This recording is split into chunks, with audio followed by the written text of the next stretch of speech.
আমি আগে মাহফিল করে 30 টাকা পাইতাম। আজকের কথা না, কামিল শেষ করছি 8-এ, তার মানে কামিল শেষ হয়েছে 14 বছর প্রায়। তো ওয়াজ করি মনে করেন যে আরো 3-4 বছর আগেতে, তো ওয়াজের বয়স মিনিমাম হলে 16 থেকে 17 বছর হয়েছে। তো ওই সময় ওয়াজ করলে 30 টাকা দিত, 50 টাকা দিত, 100 টাকা দিত। 500 টাকা পাইলে বিরাট খুশি হইতাম, ওরে বাপরে বাপ অনেক টাকা পাইছি, বুঝছেন না?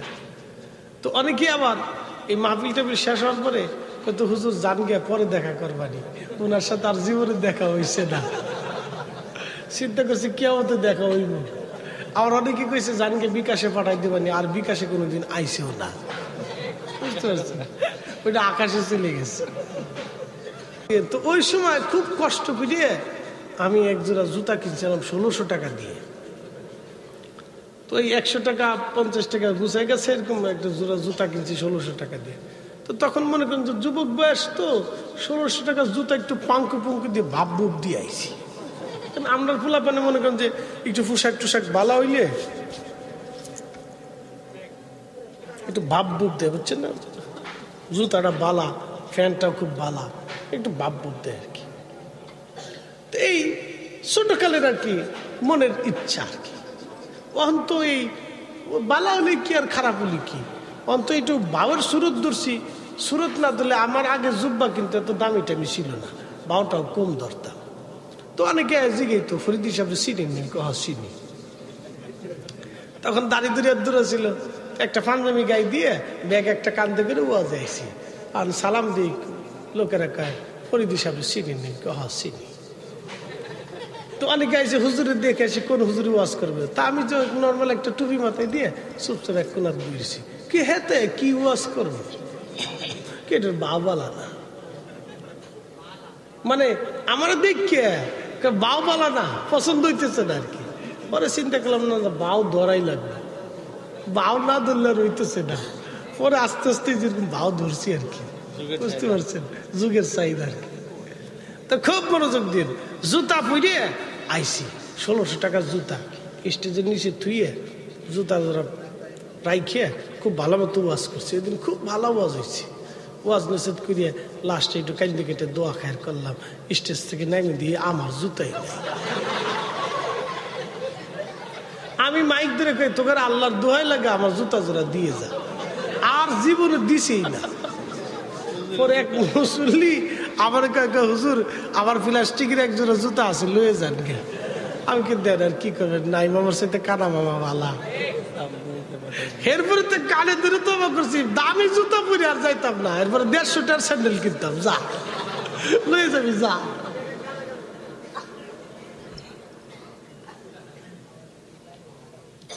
তেলের গাড়ি তেলে চলে,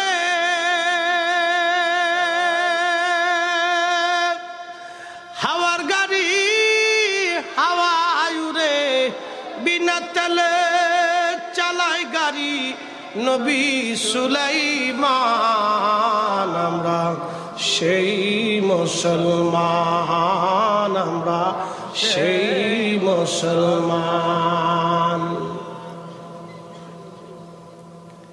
শাকিব বলকি রাহমাতুল্লাহ বলেন, আমি চিন্তায় পড়ে গেলাম, এত সুন্দর যুবক। আমার অন্তরের কথাটা তিনি বলে দিলেন, কারণটা কি? আমার নামই কি করে জানলেন? তার সাথে তো আমার কোনো পরিচয় নাই, কোনোদিন দেখাও হয় নাই, সাক্ষাৎও হয় নাই। কিছুক্ষণ পরে দেখলাম এই যুবক আর আমার সামনে নাই, উধাও হয়ে গেছে। খুঁজতে লাগলাম, কাফেলা পার হয়ে আমি চলে আসছি। আবার বহু দূর আর একটা অঞ্চলে সে কাফেলা থামাইল। কাফেলা থামানোর পরে দেখি আমি তাকে খুঁজতে লাগলাম, দেখি তারে পাই কিনা। খুঁজে খুঁজে দেখলাম রাতের আধারে সবাই ঘুমায়, কিন্তু এই যুবক যায় নামাজ বিছায় নামাজে দাঁড়াইছে। এত সুন্দর নামাজ, আর দেখলাম কোরআন তেলাওয়াতে এসে চোখের পানি সেরে সেরে কাঁদতেছে, আর নামাজরত অবস্থায় সে থরথর থরথর করে কাঁপতেছে। চিৎকার মেরে জোরে বলেন সুবহানাল্লাহ।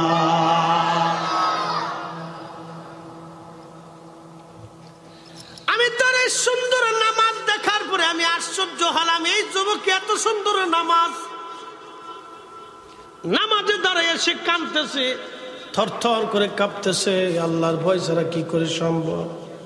নিশ্চয় সে আল্লাহওয়ালা, আল্লাহর বন্ধু। আমার অন্তরে তার প্রতি ভালোবাসা আসলো। আমি চিন্তা করলাম আমি তার কাছ থেকে একটু দোয়া নেব। এই অপেক্ষায় আমি তার নামাজের পাশে বসে রইলাম। সালাম ফিরাই আমাকে বলল, শাকিব বল কি, শোনো, কেউ যদি আল্লাহর ইবাদত করে, তওবা করে এবং আমিলা সালেহা নেক আমল করে, আর আমার রব্বুল আলামিন তার জীবনের সমস্ত গুনাহকে আমার আল্লাহ পাক মাফ করে দেয়।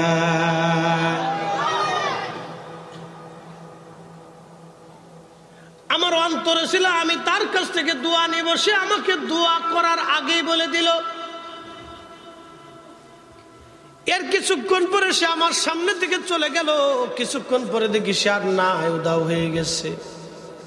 চিন্তায় পড়ে গেলাম, এই যুবকটা কি, এত সুন্দর নামাজ, এত চমৎকার ইবাদত, আর বারবার আমার মনের কথাগুলি সে বলে দিচ্ছে কি এসে। আচ্ছা আপনারা বলেন, নবীর গোলামের হালত যদি এটা হয়, তাহলে আমার রসুলের এলেমের হালত কি পরিমাণে হতে পারে? যারা আমার নবীর এলেম নিয়ে প্রশ্ন তুলে, ওরাই হলো বর্তমান শয়তানের দালাল। হাত উঁচু করে বলেন ঠিক না বেঠিক?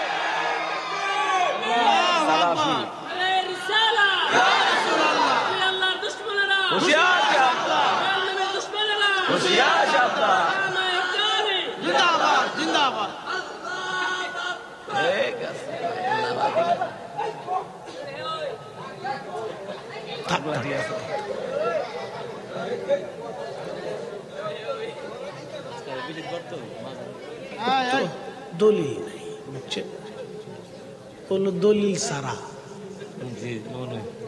ওর কোনো মামলা নাই, পৃথিবীর কোন আদালতের মামলা নাই। যার দুনিয়ার আদালতে মামলা নেই, তার আল্লাহর আদালতে মামলা নেই, বুঝছেন? ও মামলা ছাড়া ও যা করতেছে করুক। ও যদি ল্যাংটাও ফালায় তা কিছু করার নেই। মামলা ছাড়া তো ল্যাংটা হয়েছে না, কিন্তু সাবধান, তুই ল্যাংটা হয়েছি না, ইজ্জত যাইবি।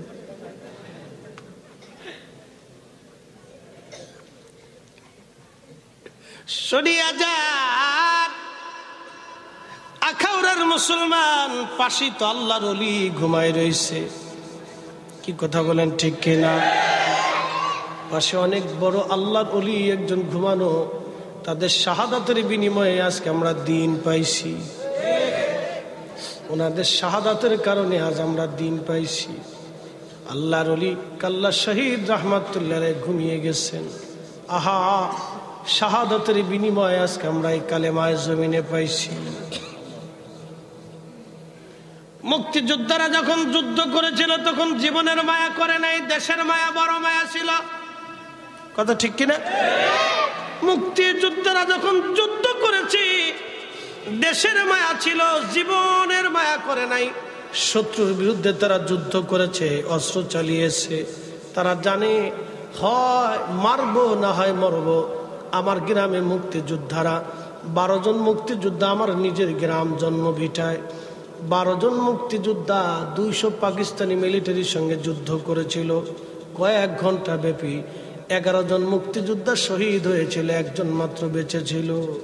বুঝতেই তো পারছেন, জীবনটাকে উপেক্ষা করে দেশটাকে তারা ভালোবাসছে।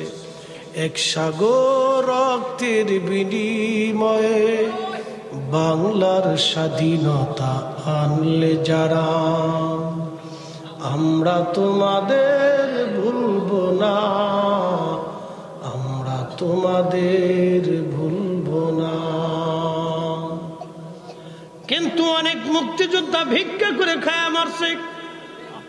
কি কথা করলে? দুর্ভাগা জাতি আমরা, হতভাগা জাতি। সেই আফসোস, আমরা তাদেরকে প্রকৃত সম্মান দিতে পারি নাই। অনেক মুক্তিযোদ্ধা যারা যুদ্ধের ময়দানে আহত হয়েছে, অনেকে শেষ জীবনে ভিক্ষা করে খেয়েছে, বাজান তারা পাই নাই।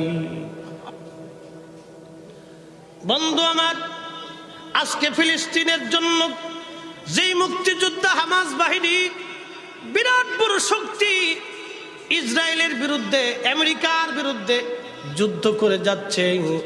আল্লাহু আকবার। ইসলামের প্রকৃত মুজাহিদ যদি দেখতে হয় তাহলে আজকে হামাসকে দেখা লাগবে, ওরা অরিজিনাল মুসলমান। কথা বলেন ঠিক না বেঠে?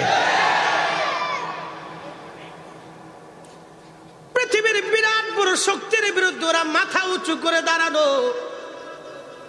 ওই যুবকগুলি, ওই যোদ্ধারা মিথ্যার কাছে মাথা নত না হয়ে জীবনকে বাজি রেখে তারা জিহাদ করে যাচ্ছে। বাংলার মুসলমান আমরাও একটা জিহাদ করতে পারি। বলে ফরিদি সাহেব কি জিহাদ? আমাদের জিহাদ হলো ইসরায়েলের পণ্য কোকা কোলা পেপসি খাবো না, কিনবো না।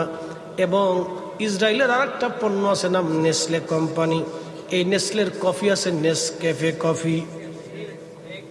ও যুবক, আপনাকে বলছি মা বোনেরা, ইসরায়েলের আর একটা পণ্য আছে Nestle company. Nestle Nestle Nestle এই নেসলের শিশুদের খাদ্য আছে, দুধ আছে এবং বিভিন্ন বিস্কুট এবং চকলেট এবং বিভিন্ন পণ্য আছে।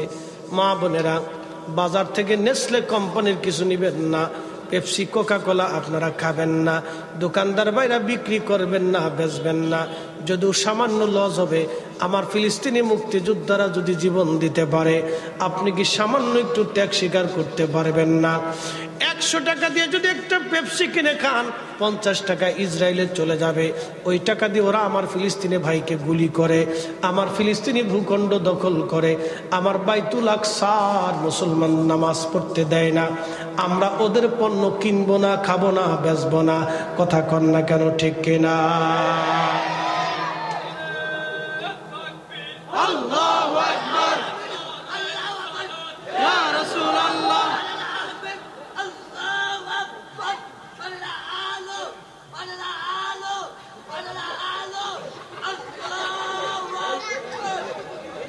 না ঠিক আছে, ঠিক আছে, থাক থাক। আচ্ছা থাকটা থাক, কি করার আছে? তো পাগল তো হচ্ছে না। আখাউড়ার মুসলমান, তাহলে বলেন ইসরায়েলের পণ্য বয়কট করে আমরা প্রতিবাদ করতে পারি কিনা? যারা বলেন পারবো কিনা? এটাও আমাদের জন্য জিহাদ। কথা বলেন ঠিক না বেঠিক? মোরা একটি ফুলকে বাঁচাবো বলে যুদ্ধ করি, মোরা একটি ফুলকে বাঁচাবো বলে যুদ্ধ করি, মোরা একটি মুখের হাসির জন্য বস্ত্র ধরি, মোরা একটি ফুলকে বাঁচাবো বলে যুদ্ধ করি। প্রিয় আখাউড়ার মুসলমান, জমিনে স্বাধীনতার জন্য মুক্তিযোদ্ধারা জীবন দিয়েছিল। সেই দিন কালেমার জন্য কাল্লা শহীদ রহমাতুল্লাহ আলাইহি জীবন দিয়েছিলেন সেই দিন। কথা বলেন ঠিক কিনা? বাবা মুসলমান, তাদের রক্তের বিনিময়ে এই জমিনে কালেমার আওয়াজ পেয়েছি। শাহজালাল ইয়ামানি মুজাদ্দিদির রক্তের বিনিময়ে, ত্যাগের বিনিময়ে এই জমিনে আমরা কালেমা পেয়েছি।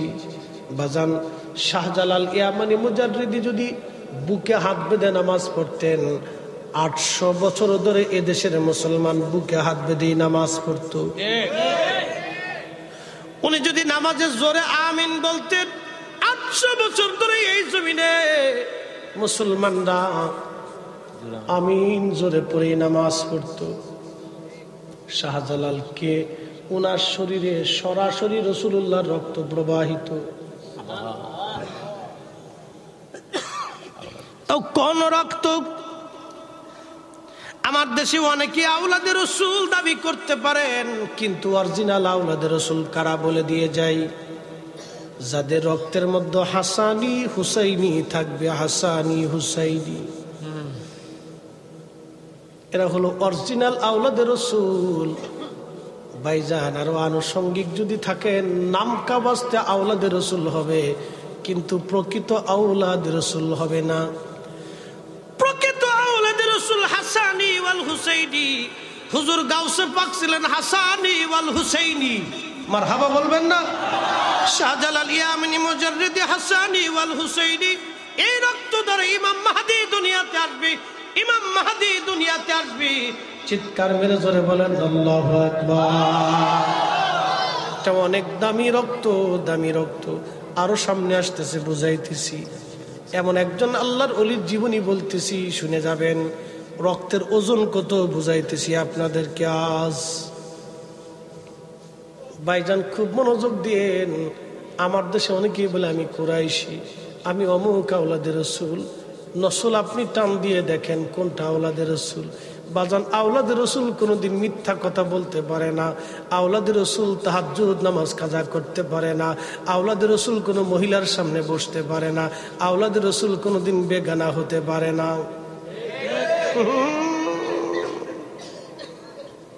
ওটা বাসা বাসা বাসা বাসা, ছাক্কা ছাক্কা,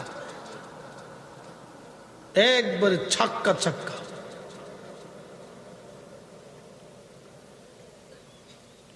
শুনিয়া যান আখাউড়ার মুসলমান, রাসূল কারীমের রক্তের বিরাট বড় ওজন, বিরাট বড় দামি রক্ত এটা। শাহজালাল রহমাতুল্লাহ যদি 8 রাকাত তারাবির নামাজ পড়তেন, 800 বছর ধরে দেশের মুসলমান 8 রাকাত তারাবির নামাজ পড়তো।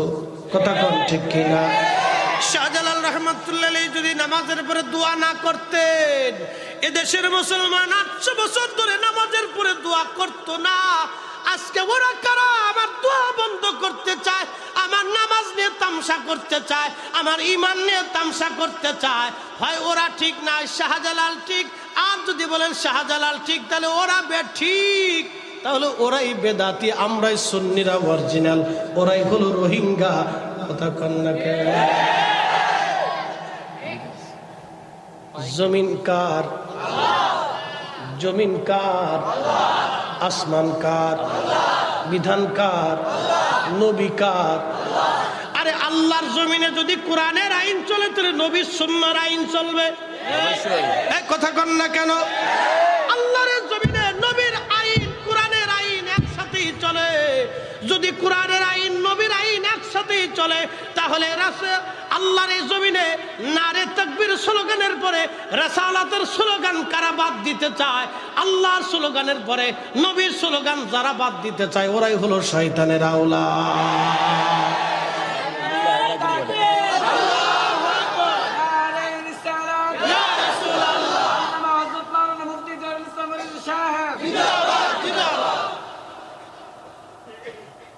এত দলিলের দরকার কি? আল্লাহর কালাম যেখানে, আল্লাহর আইন চলে, রাসূলুল্লাহর সুন্নতের আইন সেখানে চলে। লা ইলাহা ইল্লাল্লাহর পরে মুহাম্মদুর রাসূলুল্লাহ চলে। তার নারে তাকবীরের পরে রিসালাতের স্লোগান বন্ধ, কারণটা কি? এই শয়তানি তোমার কে শিখাইছে? কি কথা কর না কেন? ফাজলিমের জায়গা পাও না, না এটা বন্ধ করার জন্য। আর এক মৌলবী একদিন কেছিল বাজে স্লোগান, ওর শয়তান। বাপ বেটা তো 14 গোষ্ঠী নাপাক হয়ে যাবে রে বেটা। লজ্জা শরম করা উচিত তো। কোথা থেকে পড়ছে এগুলো?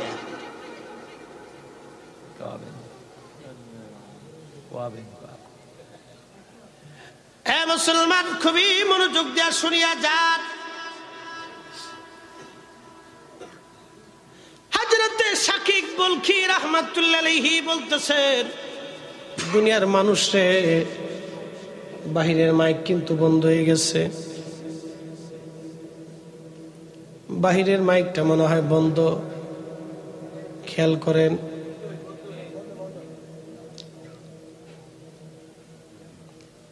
বাহিরের মাইকটা মনে হয় বন্ধ, খেয়াল করেন। ঠিক কিনা? না না না, হয়তো ডিসকানেক্ট হতে পারে, খেয়াল করেন। ওই বইব একটু দূরে শুয়ে বলিয়া, এই যে বেড়াইছে দূরে শুয়ে বলিয়া, আল্লাহুম্মা সাল্লি আলা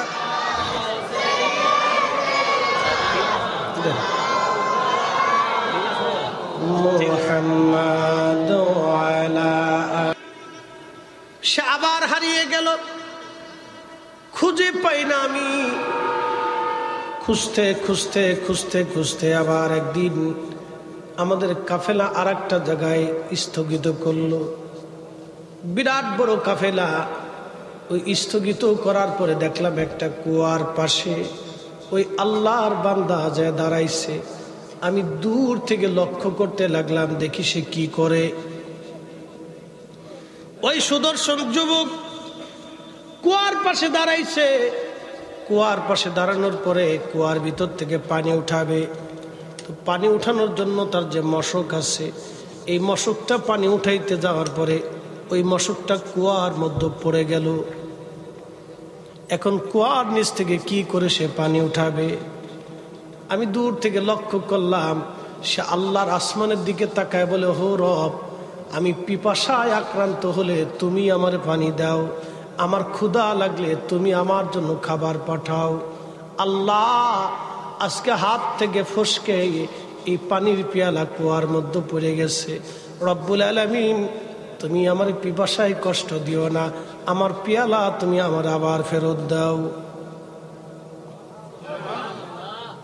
অ্যাটেনশন, কি পাওয়ার দিকে এই যুবক ডাকতে বলতেছে, রব, ক্ষুধা লাগলে তুমি আমার খাবার দাও, পিপাসা লাগলে তুমি তো পানি দাও। আমার পানির পেয়ালাটা কুয়ার মধ্যে পড়ে গেছে, আল্লাহ তুমি আমার পেয়ালাটা ফেরত দিয়ে দাও। শাকিক বলকি রহমাতুল্লাহ আলাইহি বলেন, আমি দেখলাম কুয়ার নিচ থেকে পানি উঠে উঠে উঠে উঠে একেবারে কুয়া পরিপূর্ণ হয়ে গেল। আর ওই যুবক বান্দাটা ওই কুয়ার ভিতর থেকে তার পেয়ালাটা, কাঠের পেয়ালাটা নিয়ে পানি পান করে ওযু করে সে নামাজে দাঁড়ায় গেল। একবার জোরে বলা যাবে কি মারহাবা? পাওয়ার আছে না নাই? এই জমানার ওলিদের পাওয়ার আছে না নাই? আছে, আছে, আছে, আছে। আপনি বুঝেন না, মানেন না, সেটা আপনার দোষ। বাবারে, নবীর গোলামের হালত যদি এটা হয়, তাহলে আমার রসুলের হালত কেমন ছিল? সহিহ বুখারীতে নবী বলেন, ওয়া ইনসালানি লাউতিয়ান্নাহু ওয়ালা ইস্তাযানি লাউইজান্নাহু।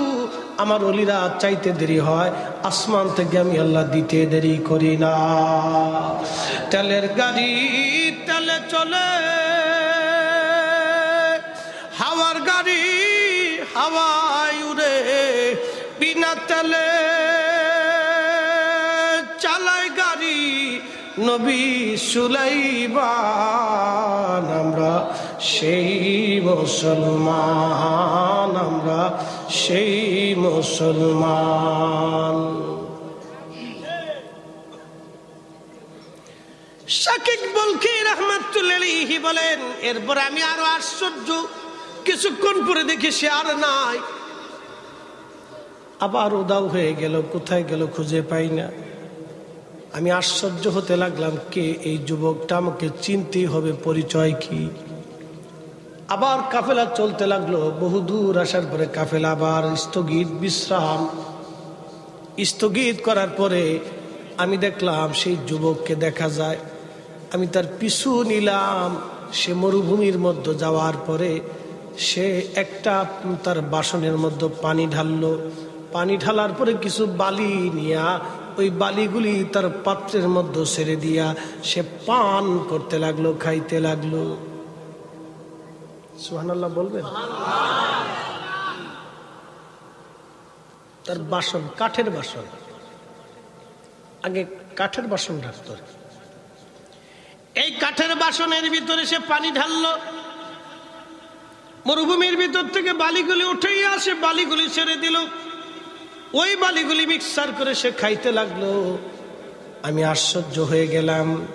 আমি তাকে যে সালাম দিলাম, সালাম দিয়ে বলেন, আল্লাহর বান্দা, আপনি দয়া করে আপনার খাবারে আমার অংশগ্রহণ করান, ওই নিয়ামতপূর্ণ খাবারটা দয়া করে আপনি আমারে দেন।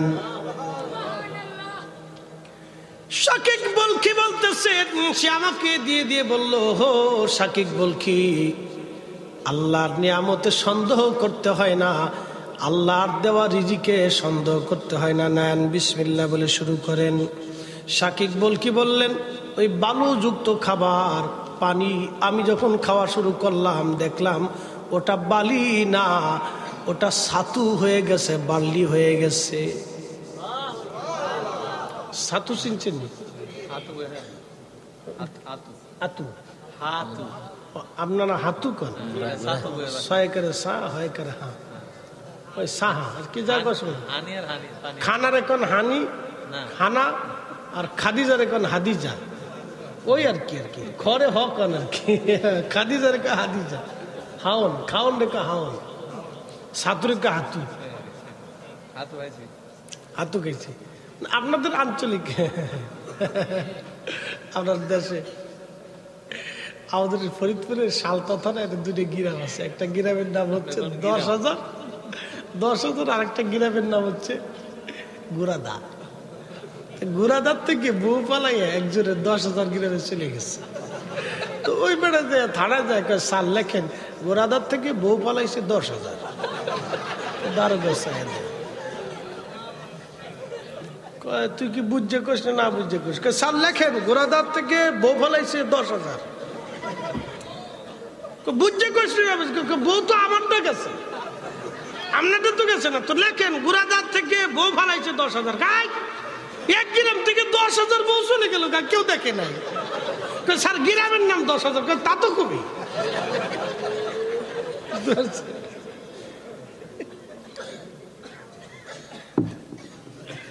আঞ্চলিকতা সাতুরে হাতু বানাইছেন খাদিজারে হাদিজা বানাইছেন খাওয়ানরা হাওন বানাইছেন ওদিকে গেলে পানিরে হানি বানাইছেন বাংলা ভাষার তৈরি ভারতের নদিয়া লালন পালন কুষ্টিয়া ঝিনাইদহ আহত হয়েছে যে কুমিল্লা নোয়াখালী নিহত চট্টগ্রাম দাফন কাপন খাগড়াছড়ি বান্দরবান বাংলা ভাষা শেষ কি কথা ঠিক কিনা সিলেটে গেলে কয়ে খিতাও বা শোনা বালা শুনি রে বা সকাল লঘু খাইতা না বিকেল খাইতা সিলেটি আছে আল্লাহর হবিবে কইসুন একবার সুবহানাল্লাহ খুক্কা আলহামদুলিল্লাহ খুক্কা আসমানত জমিনত ফাঁকা জায়গাগুলি নেখিত পুরা ভরিয়ে যায় তোমরা সব খুক্কা সুবহানাল্লাহ সিলেটি আছে এই আঞ্চলিক ভাষা এটা প্রত্যেক মায়ের ভাষা এটাও সুন্দর কথা ঠিক কিনা এটাও সুন্দর মার ভাষা এটাও মজা সাতু সাতু আমাদের দেশের ছেলেরা এখন আর সাতু চিনে না খালি চিপস চিনে চিপস চটপটি ফুচকা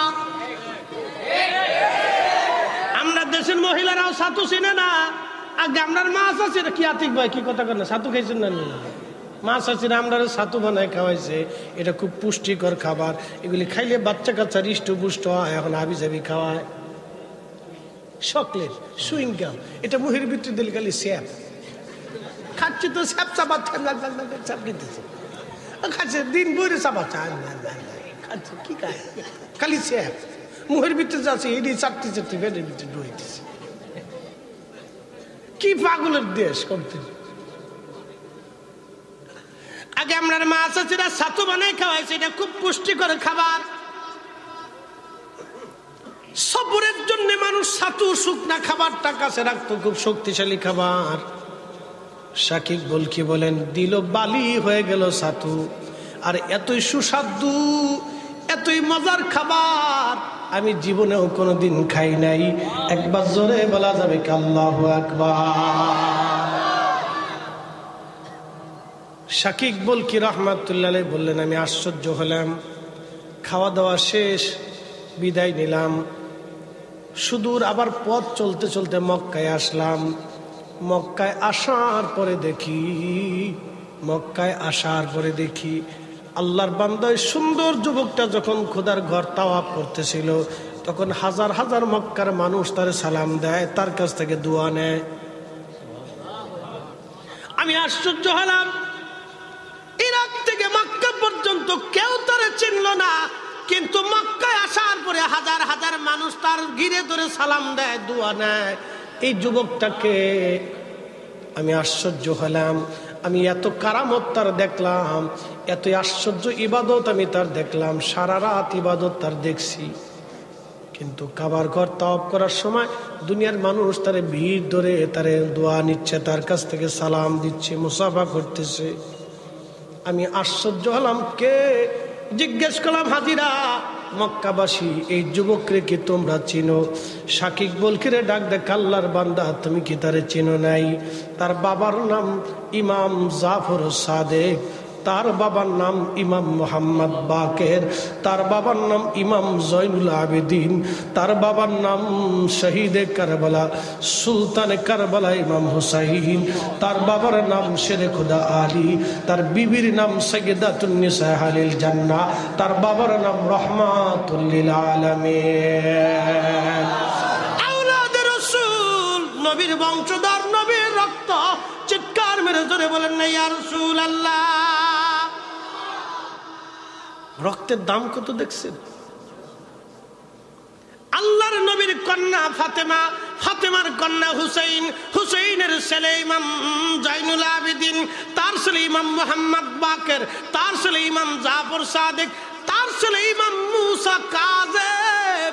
ও শাকিক বলকি, ওনার নাম ইমাম মুসা কাজেম। শরীরের মধ্যে রাসূলুল্লাহর রক্ত প্রবাহিত। এই নূরময় চেহারা তুমি দেখতেছ, এই চেহারা জানা তেনা চেহারা না, এটা রাসূল করিমের রক্তের চেহারা। শাকিক বলকি রাহমাতুল্লাহ আলাইহি তিনি থরথর করে কাঁপতেছিলেন। হায় হায়, বুঝতেই পারতেছি এই যুবক জানা তেনা যুবক না। চিন্তা করে দেখাও তো যুবক, তাদের মতো রসুলের আওলাদরা নামাজের সময় পর্যন্ত থরথর করে কাঁপতো আর কাঁদতে থাকতো। সালাতে তারা কাঁদতে থাকতো। কি ইশক ছিল, কি তাওয়াজ্জু ছিল, কি ইবাদত তাদের ছিল। আল্লাহু আকবার। নামাজের ভিতরে দাঁড়িয়ে থরথর করে কাঁপতেছে আর কাঁদতেছে।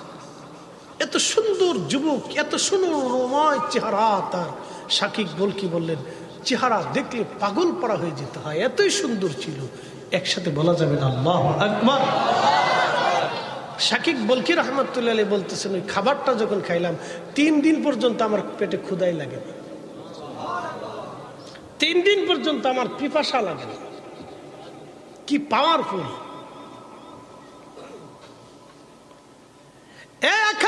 মুসলমান, আমাদেরকে এরকম হওয়া লাগবে, ইবাদত গুজারি, আল্লাহ পাওয়ার জন্য পরিশ্রম করা লাগবে।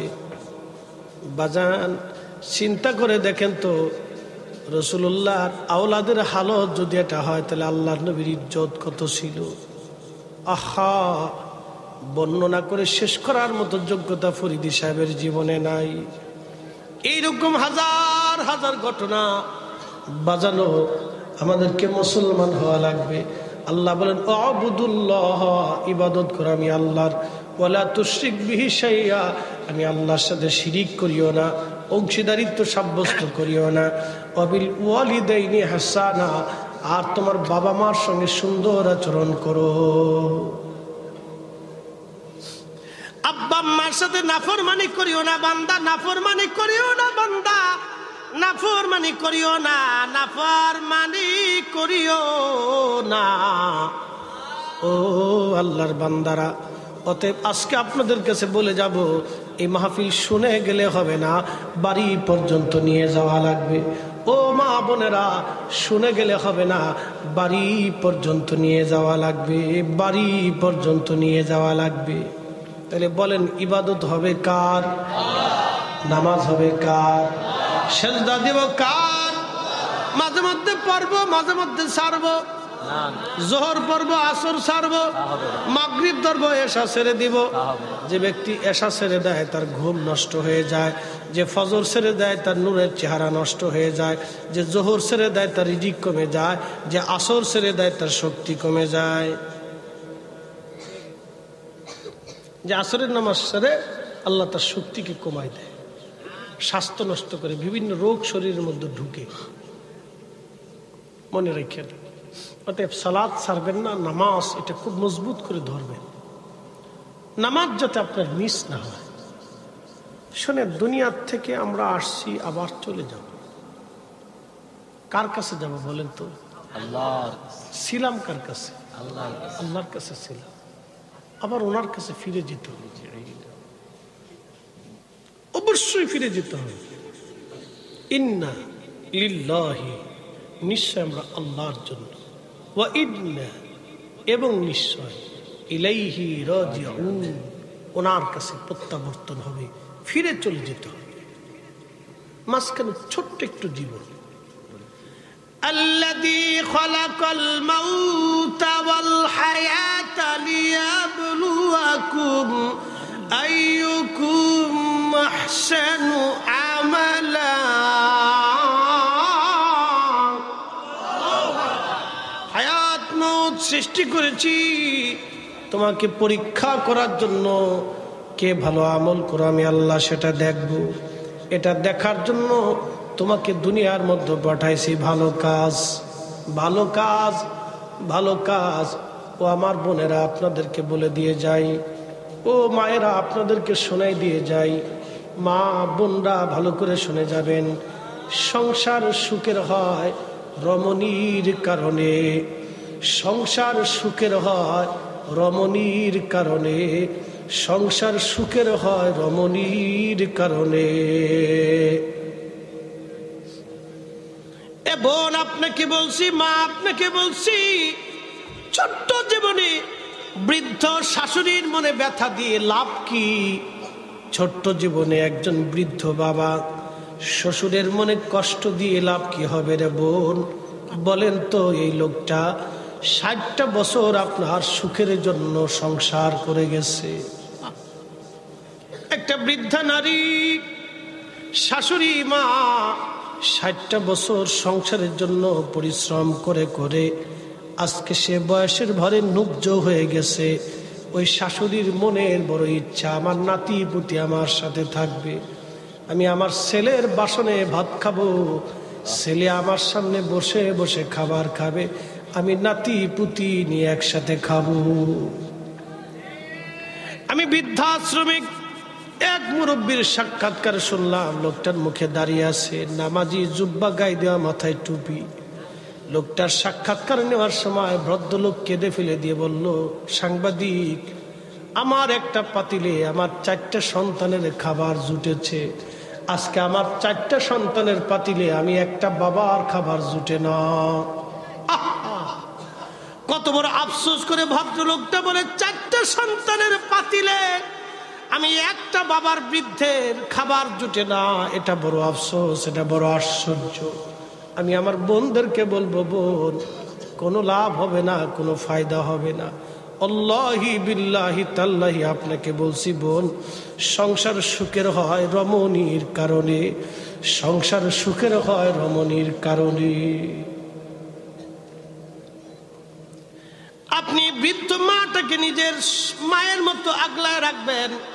ওই মা চায় আমি আমার সন্তানের পাতিলে বাসনে একসাথে খাবার খাবো, ও মা চায় আমার নাতি নাত করে নিয়ে একসাথে ঘুমাবো।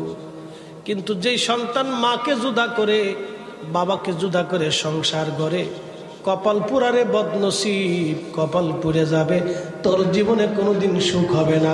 তোর মতো শিয়াল কুত্তা পাইলে ওই বাবা মার জীবনের কোনো ফায়দা নাই। কথা কবে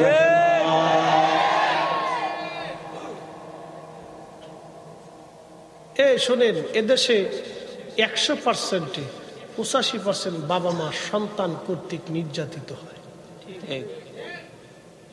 বলতে পারে না, নিভৃতে নির্জনে সহ্য করে, কথা বলতে লজ্জা পায়, শরম করে, কার কাছে বলতে? এটার জন্য কোনো আইন আদালত নেই। যদি একটা আইন থাকতো যে বাবা মামলা করবে সন্তানের বিরুদ্ধে, সন্তানকে সমস্ত সম্পদ থেকে বঞ্চিত করে দিয়ে ওকে একবারে মাহরুম করে দেওয়া। তেজ্যপুত্র করলে তো কিছু দিতে হয়, কোনো কিছু পাবেই না, শেষ।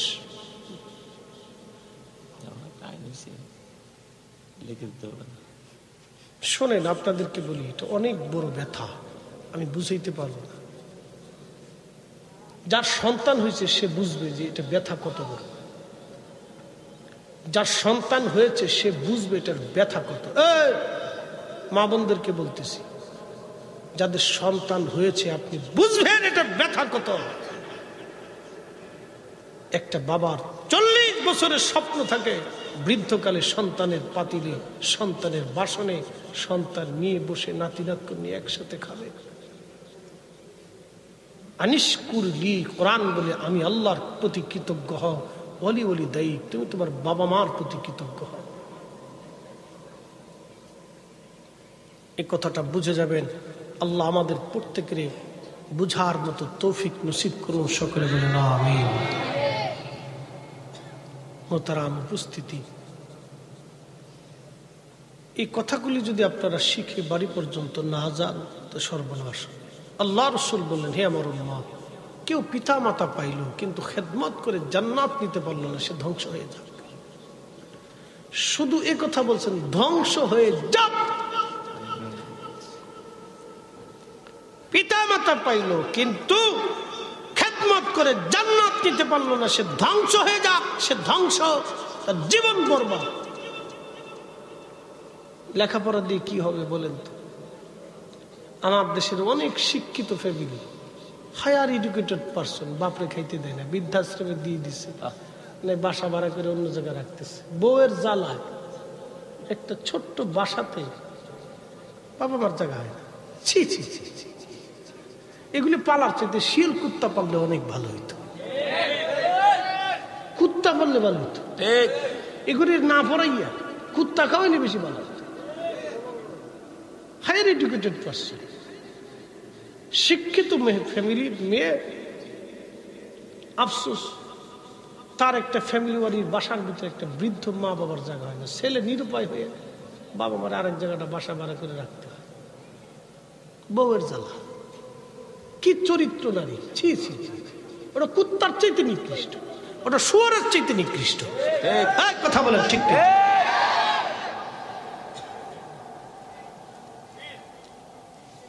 আল্লাহ আমাদের প্রত্যেকের বুঝার তৌফিক দিক বলুন। এসেছেন যত নবী সকলের